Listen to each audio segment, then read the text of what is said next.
If one were to write a book on downtown Burlington, North Carolina, it would contain many of the elements of a best-selling novel. Excitement, a fall from grace, and the rise from ruin to prominence, elements that draw readers into a good piece of literature, can be found in Downtown Burlington's story. From a single-frame general store in the 1850s, downtown Burlington became the financial, trade, and retail center for all of Alamance County. I think you could say the heyday was the 40s, 1950s, into the early 1960s, when everything business-wise was centered in downtown.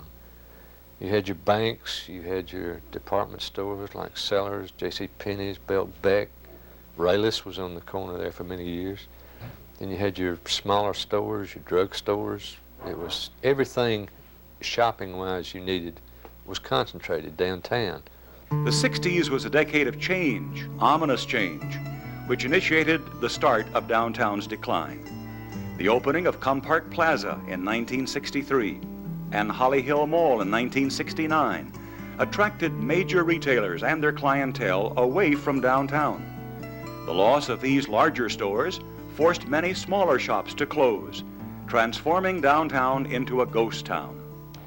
However, the merchants who survived the 60s were a sturdy lot, determined to revitalize downtown.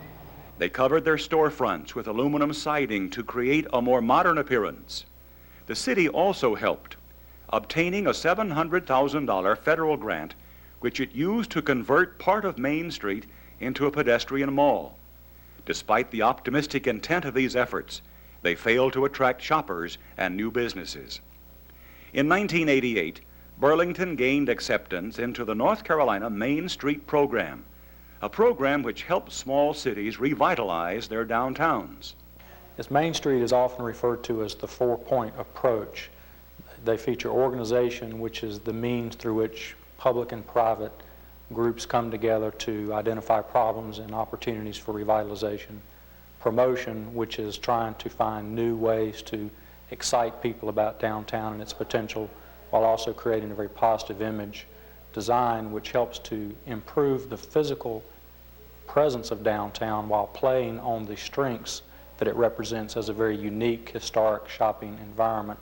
And economic restructuring, which recognizes that downtowns cannot be what they used to be. Using this four-point approach, the Burlington Downtown Corporation, BDC, a nonprofit organization consisting of business people, community volunteers, and government leaders, began orchestrating downtown's resurgence.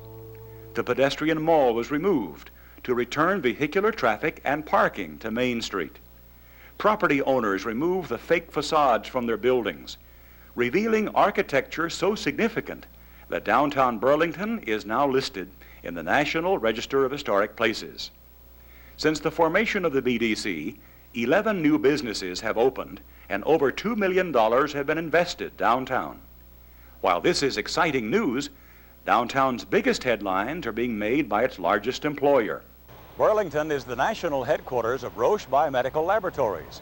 Of the company's 1,600 employees in Alamance County, 550 work downtown.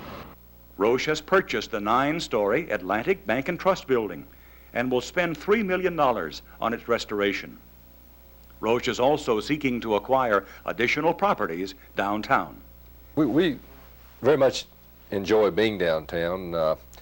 We feel that it's an advantage to the employees. It's nice to be centrally located, places to have lunch, go shopping.